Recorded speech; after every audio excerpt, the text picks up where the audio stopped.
SANDHAN, All Gujarat Integrated Classroom. સેટેલાઇટના માધ્યમથી જોડતી કડી એટલે સંધાન. વિકસે વિલસે સૌનું જ્ઞાન, ચાલો રહીએ સૌ સંધાન. Welcome to Sandhan. Under Life Enrichment program of Sandhan, we have today with us Andrew Cohen. We are highly privileged to have him again in this classroom. Well, it will be not fair to talk about benefits of spirituality given the complex modern lives. Sometimes it's our only hope. So today we will have benefit of having Andrew Cohen here with us, leading spiritual guru, who's going to talk with us about some of the key aspect of individual's journey in this area. Let me give a brief introduction of Andrew Cohen, a spiritual teacher, cultural revolutionary, independent thinker are all phrases that are synonymous to Andrew Cohen. Today he is known as leading spiritual teacher and writer with his insightful books that he has written, lectures and retreats all around the world, and part of his non-profit work Enlightenment Next. With the same title, they have a magazine as well with wide circulation. In his essence, you'll find a deep yearning for understanding ourselves and lifetime dedicated to sadhana.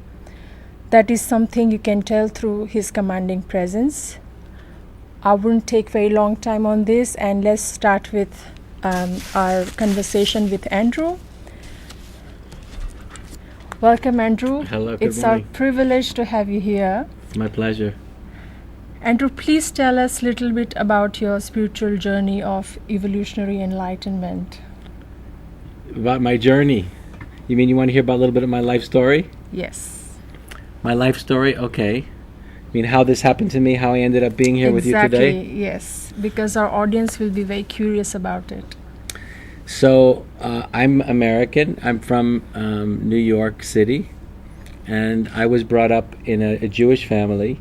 But it was a secular family, so there was no religious practice, there was no religious faith, there was no religious belief. And then, for some reason, when I was a teenager, when I was 16 years old, like many young people, one evening I had spontaneously I had a spiritual experience. I had a spiritual experience that's called cosmic consciousness. So I was sitting up late one night, having a conversation with my mother, and the doors of perception opened. And I suddenly had an experience where I became aware of the whole universe. And I know something like that's very hard to understand, but I had an experience where everything disappeared and I became aware of beginninglessness and endlessness. I became aware of the entire universe that was infinite. The nature of that which the nature of that which was infinite was a kind of overwhelming love and ecstasy and joy that was so powerful, that was so intense, it was so strong that I felt physically overwhelmed by the experience. I thought I was going to die if the intensity of the feeling didn't stop. In that few moments that I had this kind of experience, it was obvious to me that there was no such thing as death. And I also realized something very unusual, that no matter where I went in the world, in the universe, I would always be in exactly the same place. That no matter where I went, I would always be in exactly the same place. That I'd always be in the very center of everything. So that was my introduction, really, when I was a very young person. And then when I was a young man, when I was 22, I became a seeker, a spiritual seeker, because I wanted to rediscover the bliss and the freedom of this original experience. And so I did all the things that seekers do. I started reading spiritual books. I learned how to meditate. I went to see different kinds of spiritual masters. I had very different teachers myself. And then when I was 27 years old, I came to, like many Westerners, I came to India seeking for enlightenment. And then after 2.5 years here, I met a teacher, the great H.W.L. Punja. He's known as Papaji or Punjaji. That he was a disciple of the great 20th century sage Ramana Maharshi, and I spent 3 weeks in his company, in his presence. And when I met him, he was very unknown. There was nobody with him. The 3 weeks with him changed my life really forever. He had a very powerful transmission of his own awakening through the meeting with his own master, and the time I spent with him changed me in the most extraordinary way. And really, what happened is very shortly after I left him, I became a teacher myself. He said, "Now I've taught you everything I know. I want you to be a teacher yourself." And that was 26 years ago. I think all that you're saying is very profound, and again, it's a field of experiencing. Words don't do justice to this kind of experience. The experience is everything. The experience Exactly. is everything. The experiences of going beyond the mind. That's fundamentally the experience of enlightenment is an experience of completely going beyond the conditioned mind. It's when you suddenly see your own experience and the whole world, right, from a place that utterly transcends or goes beyond the lens or the filter through which we see everything. So we tend to see all of reality through the filter of the conditioned mind and conditioned thinking. And when we have these kinds of experiences, the mind disappears, and it's like it's the leap from a relative experience, a relative perspective, to an experience and a perspective that is non-relative, that's absolute. It's the awakening to and the direct experience of the infinite. I think that resonates well with me. Our friends would also know that one of the other, big Indian sage of last century, J. Krishnamurti, said that it's all about rising above our programming mind. Yes. The program that our mind is born with. It's all about rising above that. So please tell us that the method through which you got your enlightenment, following the Vedantic discipline and seeing world as illusion or transcendental aspect of the whole thing, while you have currently parted with it. So how it is different from that line? Well, the message I received from my own teacher was that the world is an illusion, the world is unreal, consciousness alone is real. So after I became a teacher myself, it was my understanding that in fact the world, right, the world, the entire universe, the whole manifest universe comes from emptiness, comes from nothingness. And in the traditional experience of the Vedantic enlightenment is the awakening to or the discovery of Brahman, right? Brahman is the ground of all things. It is not anything in particular, but we call Brahman is the empty, timeless, formless ground of all reality. Brahman is the empty, timeless, formless ground or substratum of time and space of the entire universe of everything. And so traditionally in the experience of enlightenment is that we are, all we see is the world of time and space and form and mind and body and world. And when we have an experience of Brahman consciousness, all those things disappear, and we awaken to and have a direct experience of the substratum of all of reality, which is timeless, formless, beginningless, and endless. And we simultaneously realize that who I am, who you are, who we all are, is in fact timeless, formless, beginningless, and endless. So when I became a teacher, it was my understanding, my recognition, my realization that time and space, form, world, and mind, right, with the creation of the universe, emerged from timelessness. So time came from timelessness. Form came from formlessness. Right? The world came from emptiness.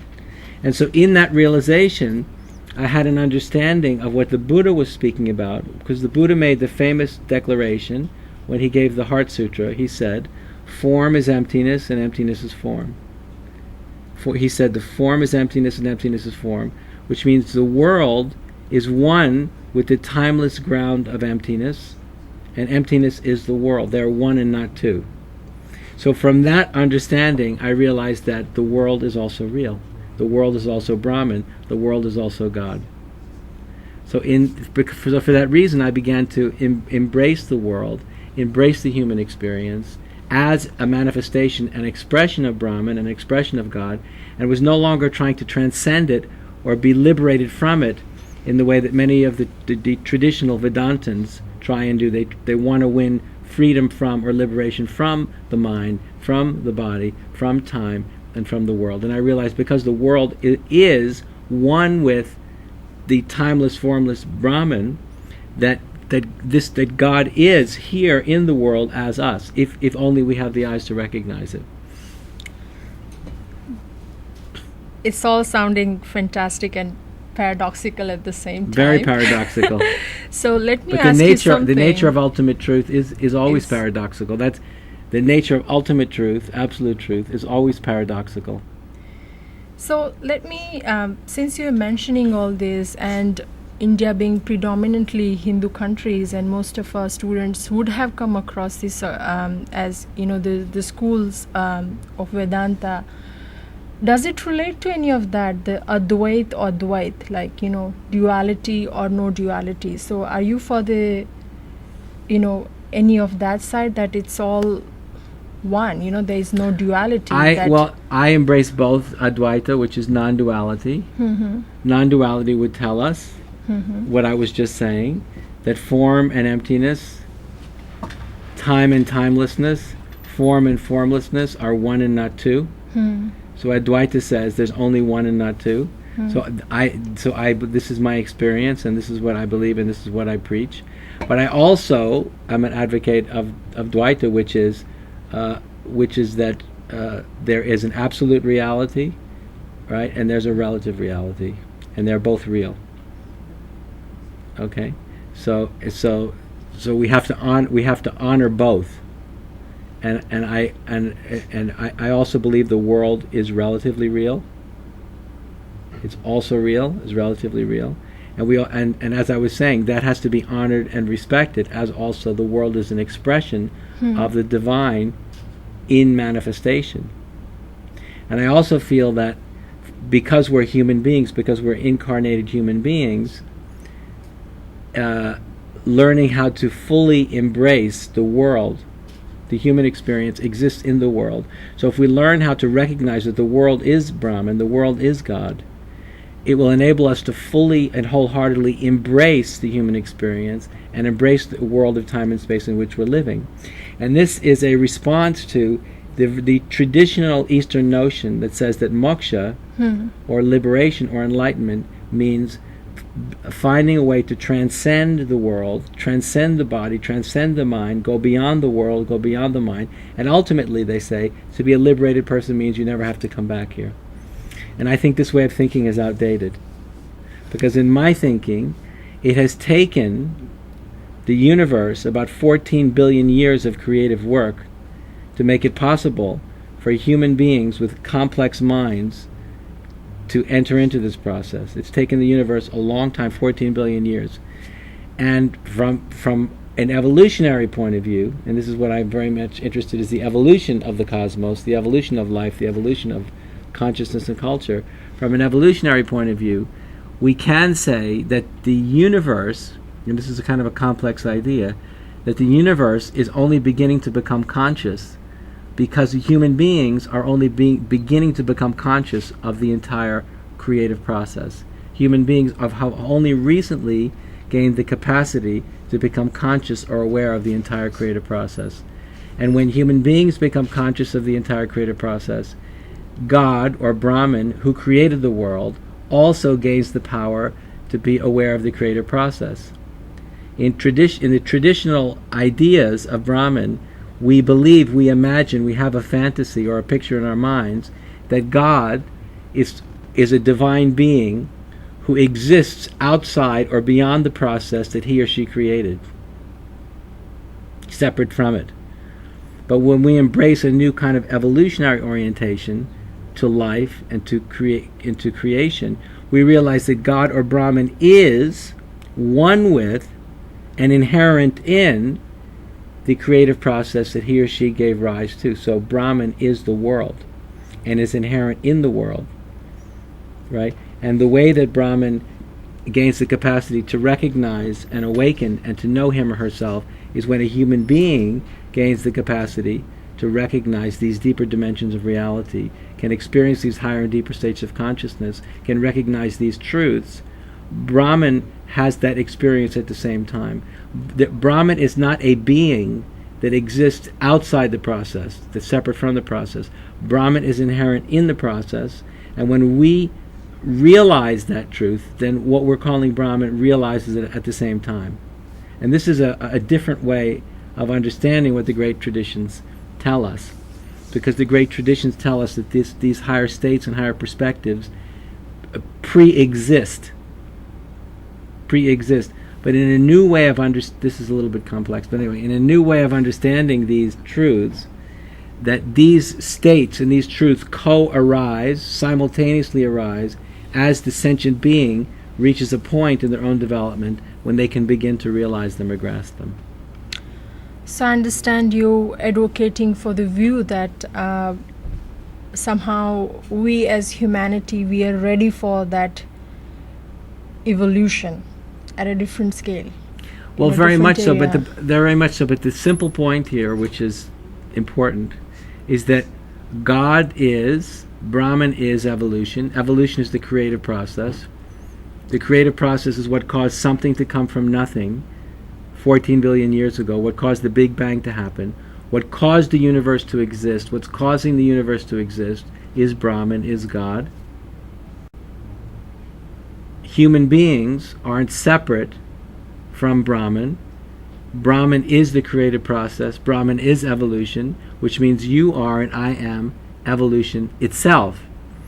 But what's different about human beings is that because of our complex consciousness, if we have a very big brain and complex consciousness, we have the capacity to awaken to become enlightened, to know that I am Brahman, I am the energy and intelligence that created the universe, that's creating the universe. I am that.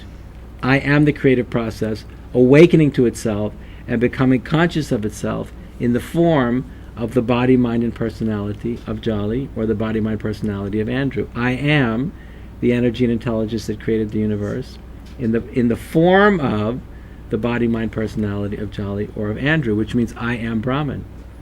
But this is not the passive Brahman. This is the active Brahman.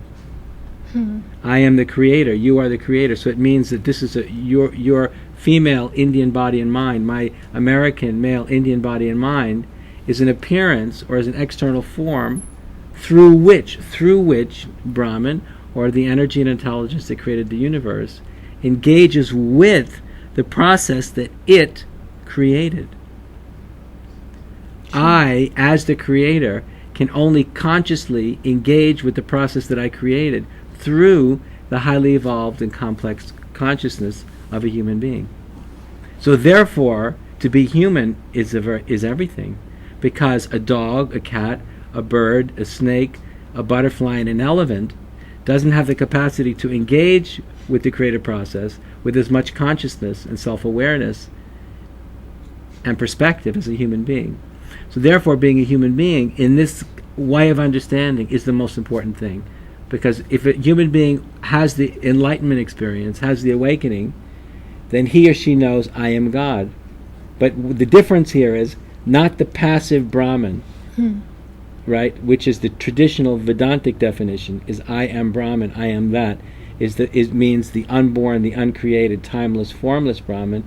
In this new definition, we're saying, I am that, but I am also The active, Active Brahman. Brahman. I'm the energy and intelligence that created the universe and is creating the universe in the form of the body, mind, personality of myself. I am the creator.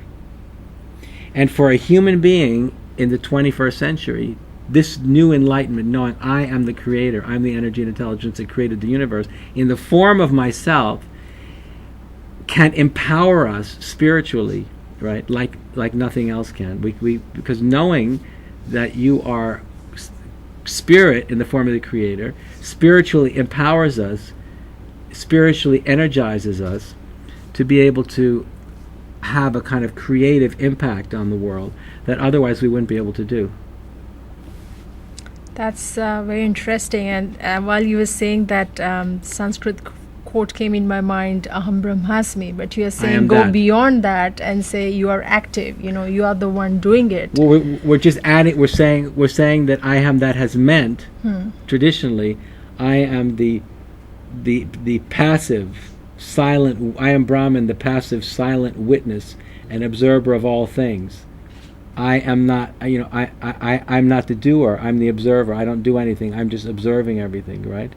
Brahman is the detached, primordial consciousness that sees, but that's free from creation, it's free from activity, right? Unborn, undying, free from birth and death, uninvolved, not engaged, free from.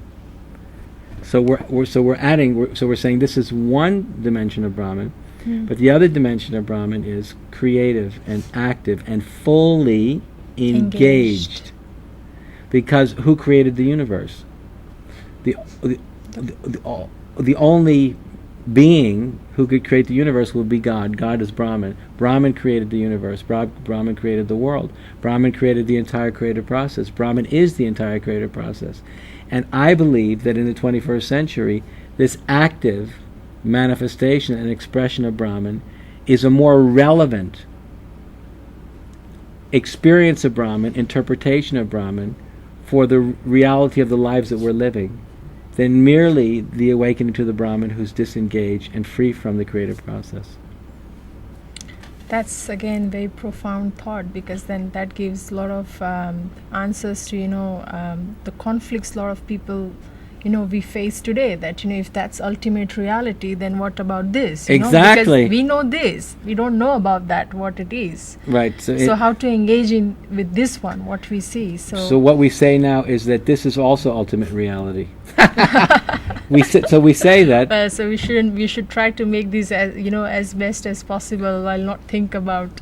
Well, the thing is, if imagine that you're God. Imagine that you're God and that you decided to create the universe. And you did. And we do create every day with human interventions, we do. Right, but if you were God and you created the universe, how would you feel about your creation?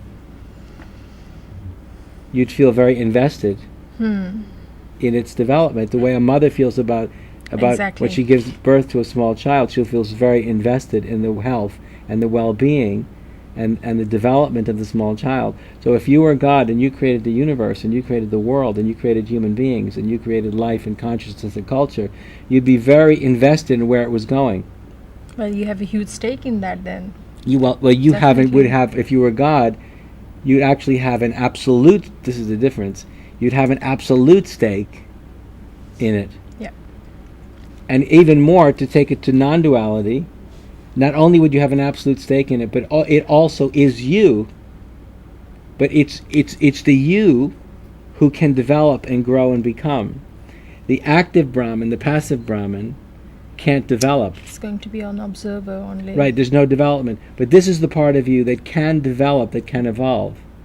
So if you were the active Brahman, you would be so invested in the part of yourself that can develop and can evolve. And that would be, and if you expand it to include the whole universe, it would not only be life in our world, but it would be life all through the complex universe.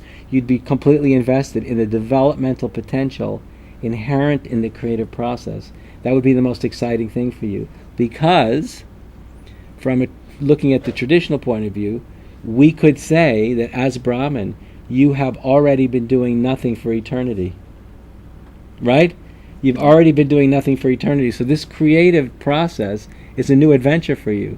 You've been doing nothing for eternity. Now you've actually started doing something, so your attention would be fully engaged in it and fully invested in the outcome. So just getting a bit deeper into that, you already given background. I'm sure students have the question that, so why you needed to come up with something different, well established, where a lot of people had enlightenment following the moksha path, the transcendental path. Why did you see the need for a separate path? Well, no, I don't see this as a separate path. I see this as a developmental step forward, which includes what has come before. It includes it, but I'm adding another step. Okay. So the reason why we need a new piece to the puzzle is because the great seers and the great rishis, right, who had these original experiences, did not know that the world was evolving. For them, the world was static and unchanging. So now we know that we're actually part of a developmental process that had a beginning and that's actually going somewhere new. Right? In the old way of thinking, the entire cosmos was an expansion and a contraction, an expansion and a contraction, an expansion and a contraction. So everything was repeating. Everything that came before was endlessly repeating itself over and over and over again. Okay? So if we know that time goes in circles or in cycles, if there's a constant expansion and contraction, if the same thing is happening all over again, we have a certain conception of time and of existence that's repetitive and predictable. But if we realize now that in fact time is a linear process and not a cyclical process, that we have to, if this is true, that time, for example, the universe had a beginning, in this case 14 billion years ago, the earth came into existence 5 billion years ago, life emerged 4 billion years ago, the human consciousness and culture, the mind, only emerged around 50 or 100,000 years ago, and we begin to see this, we realize that we're part of a process that's going somewhere new. We're part of a process that's going somewhere new. We're part of a developmental process that's going somewhere new. So the ancients didn't know this. Mm-hmm. So because of this, we need to reconfigure our metaphysics, our spirituality, in order to conform with the discoveries that science is making about the nature of the universe and the developmental process that we're all a part of. Well, again, it's a completely new realm for most of us. So going back to basic, what would be your message to students if they are asking that why we should engage in this evolutionary enlightenment? Because whether you subscribe or not, you're part of it. Yeah. But well, we're part of the evolutionary process. Yes. We're all part of it. Well, I think for students, I mean, and I've been saying this all over India, the thing for students is to think deeply about who I am and what I'm doing. All students, all old people, but all young people, all human beings need to ask the question, who am I? Why am I here? What's the purpose of my life? What's the purpose of existence? And they should be asking the big questions, is why did something come from nothing? Why did something come from nothing? Why does the universe exist? What's the point of all this? Because too many students don't question why. A lot of students want to get good grades so they can go to a good graduate school, so they can get a good job, so they can get married, so they can have children, so their children can get a good education, so their children can get a good job, so they can get married, and go on and on and on. And the question is why? Why are we doing what we're doing? Why is any of us making the choice to do what we do? And too many young people are merely living according to the thoughts of their parents or their teachers to other people.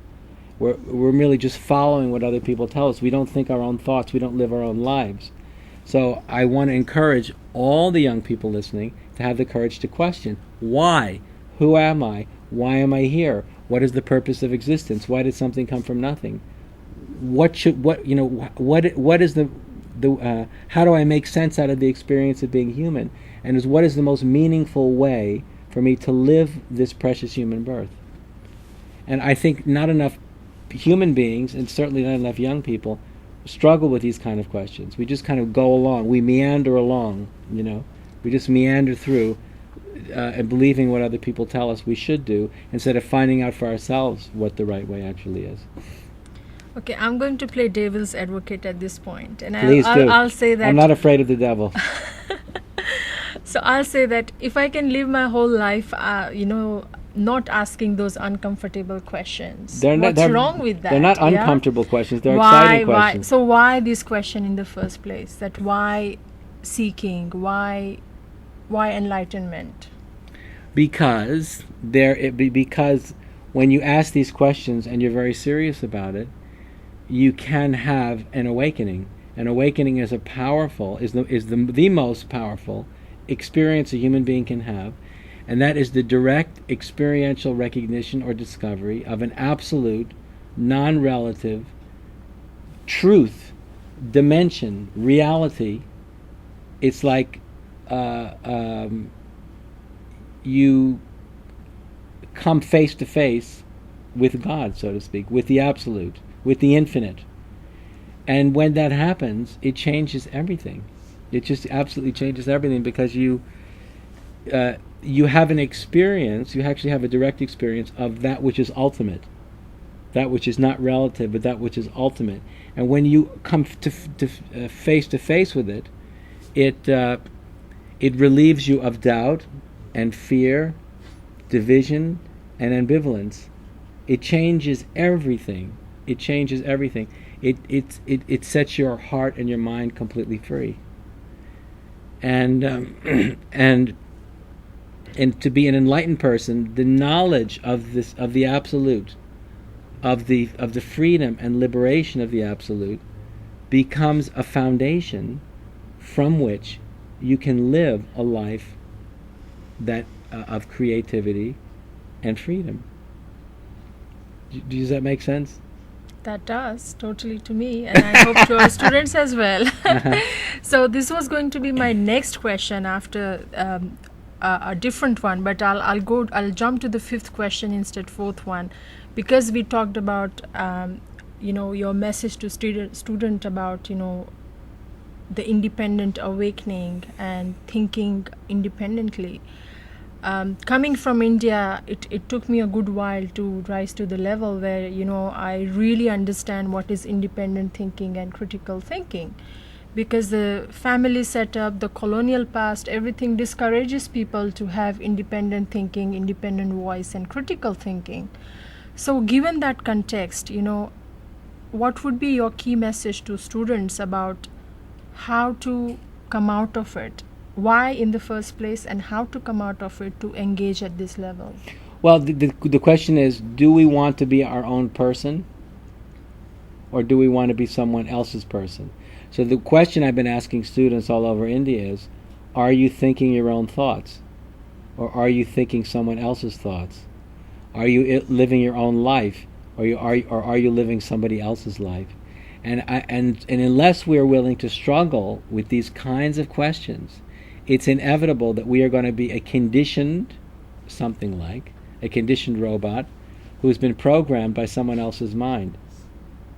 And in that programming, in that conditioning, there's no freedom, there's no real independence of spirit, of thinking, of being. We're not the authors or the architects of our own existence, of our own destiny. We're living out someone else's fantasy, someone else's beliefs, someone else's expectations. We're not living our own life anymore. And so I think everybody who's listening, all the students who are listening, have to decide what kind of person do they want to be. Now, it takes a lot of courage to think your own thoughts, to become your own person. But what I always remind the students in India is that the greatest luminaries of Indian culture and civilization, have been men and women who bucked the status quo, who bucked the system, who didn't care what anybody thought about what they were doing. They challenged everyone, from their own parents to their teachers to politicians, and they really went through a process of questioning everything until they found themselves, until they found God and spirit, and they also found their own independence. And the greatest realizers, the greatest thinkers and philosophers and enlightened beings that India is so famous for were not individuals who just followed along, who just followed the status quo. They were all individuals who bucked the system in every case. And India is very proud of her religious and spiritual heritage.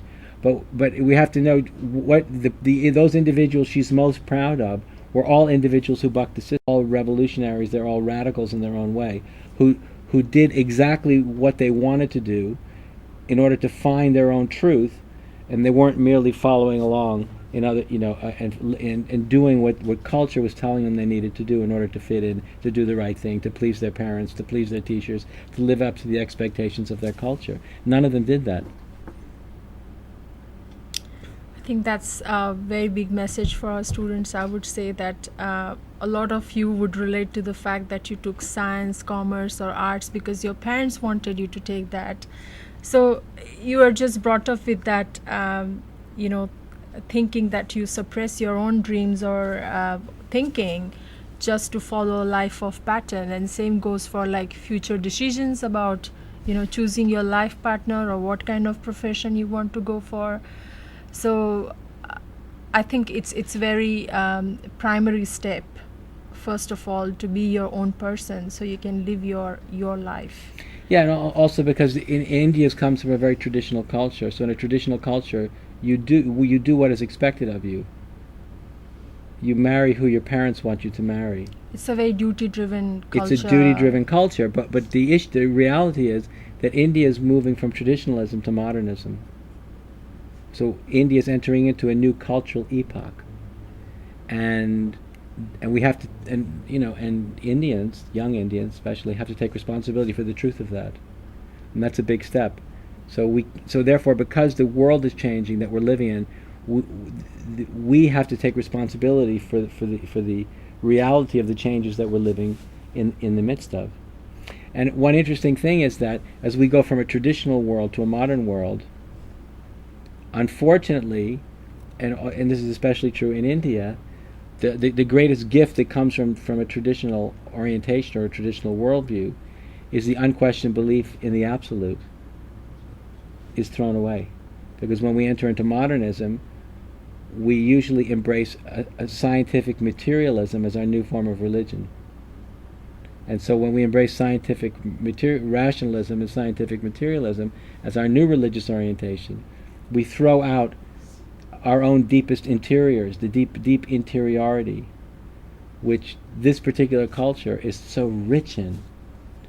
And so that's what's something very interesting about someone like me, who's an American, who came to India to find God, to find truth, to find spirit, to find moksha, who went back to the West, who now comes back to India to speak to Indian people, modern Indians, about these deepest dimensions of her own history and her own heritage.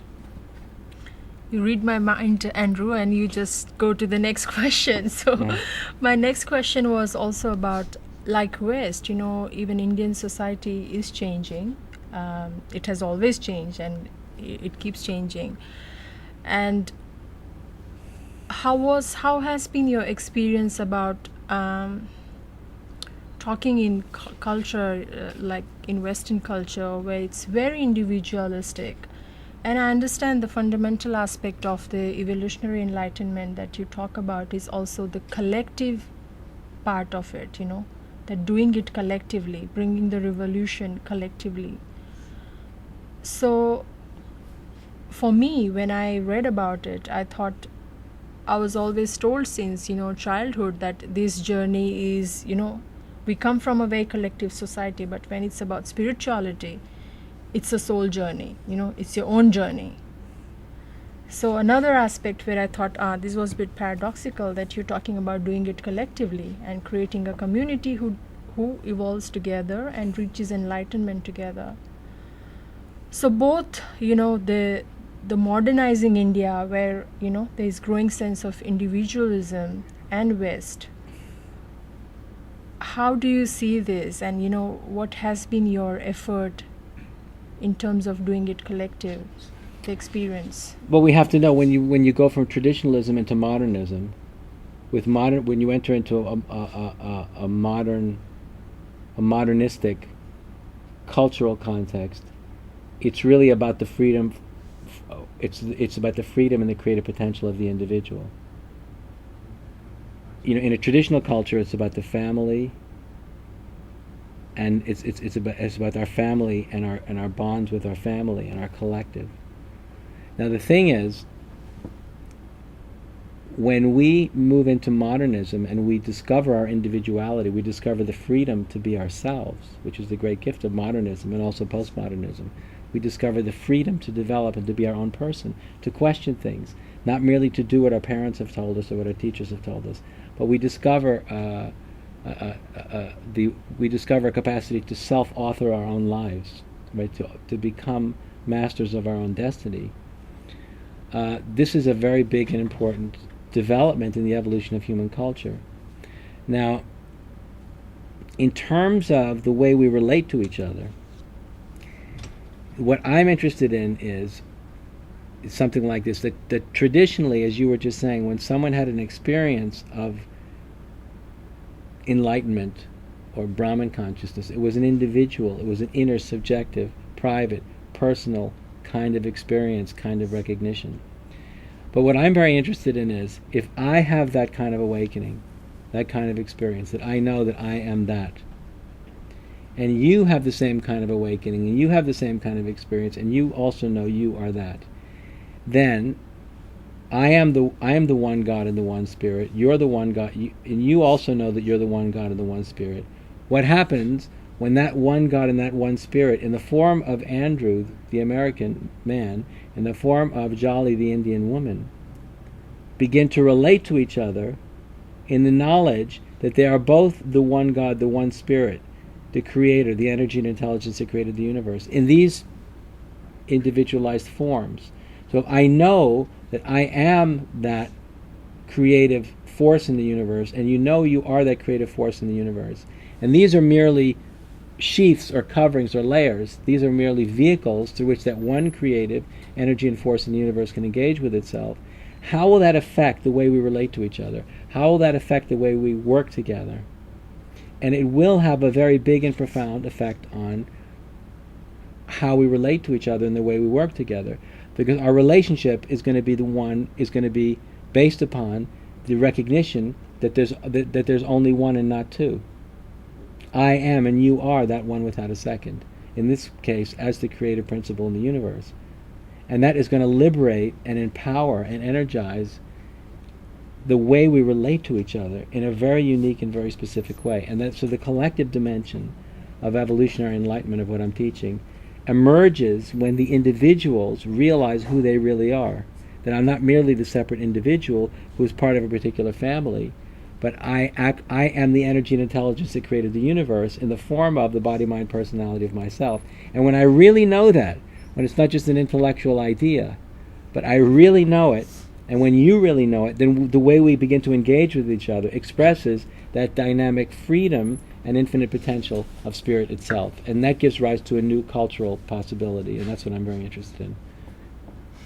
That's very interesting, and that leads me to this point about how do we put that in practice in a way that, we see so much conflict in the world where, one nation's attacking another, or even in interpersonal area, I think conflict resolution is a skill that we don't see quite often. And, do you see that, this kind of, personal revelation, how students can understand this aspect of, the consciousness within us, and how they can change their interactions with others? Well, I mean, the thing is, everybody needs to work for this. This is, in other words, we have to work for it, which means, like what the ancients realized is something very important. The ancients realized it's possible for a man or a woman to become self-realized. It's possible for a man or a woman to become an enlightened person.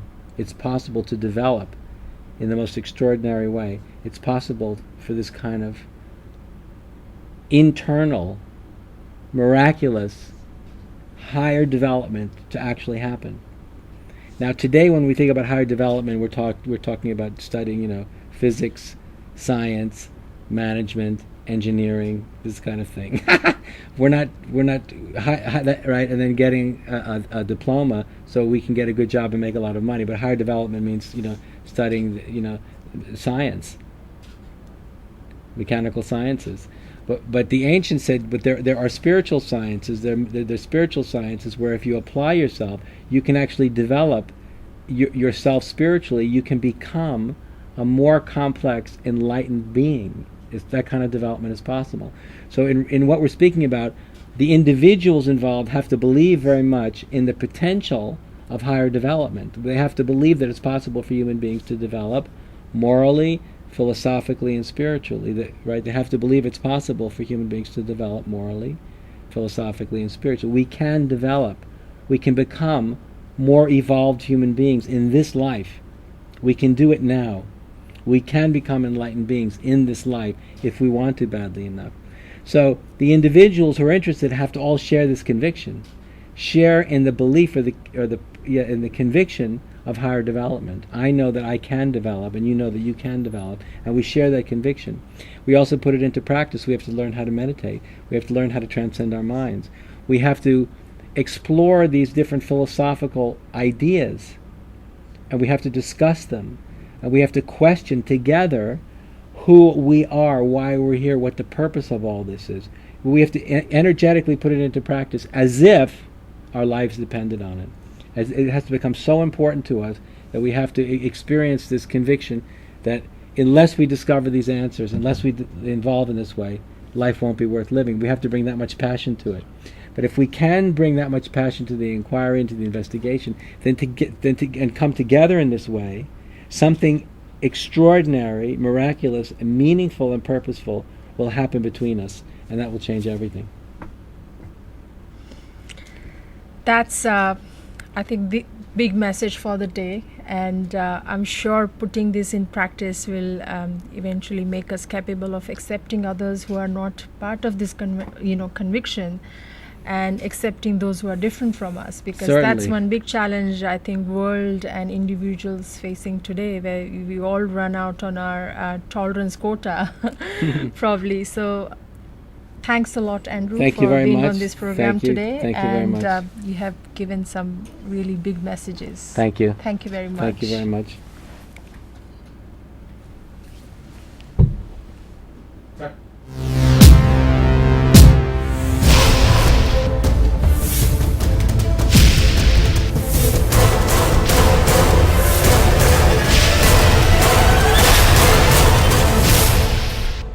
SANDHAN, All Gujarat Integrated Classroom. સેટેલાઇટના માધ્યમથી જોડતી કડી એટલે સંધાન.